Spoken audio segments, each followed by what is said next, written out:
Okay brother. అందరికీ నమస్కారాలు.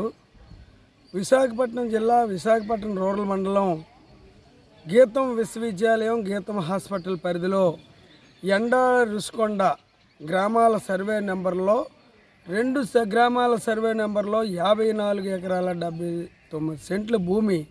ఇది చాలా అత్యంత విలువైన ప్రభుత్వ భూమిని గీతం జిమ్సర్ హాస్పిటల్కి ఆధీనంలో ఉంది, ఆక్రమణలో ఉంది చాలా ఏళ్ళుగా.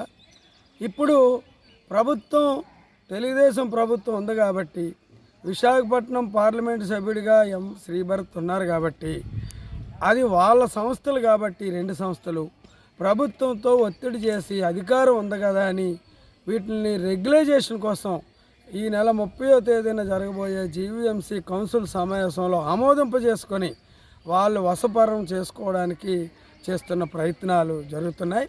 ఇది అత్యంత ప్రజాస్వామ్యమైన హేతుబద్ధమైన చర్య.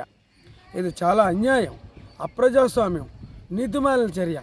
ప్రజాప్రతినిధులుగా ఎన్నుకోబడినటువంటి వాళ్ళు ప్రజల ఆస్తులు సంరక్షించాలి తప్ప ప్రభుత్వ ఆస్తులను మేమే కాజేస్తాం, మేమే వశపరుచుకుంటాం, అధికార మదం ఉంది కదా అని మేమే స్వాధీనం చేసుకొని మేమే రెగ్యులేషన్ చేసుకుంటాం అనే చర్యని దేశంలో కాదు, సమాజంలో కాదు, విశాఖపట్నం జిల్లా ప్రజలందరూ వ్యతిరేకిస్తున్నారు. కలెక్టర్ గారు దీన్ని ఆలోచన చేసి ఈరోజు జిల్లా కలెక్టర్ గారికి మెయిల్ ద్వారా కంప్లైంట్ కూడా పెట్టాం.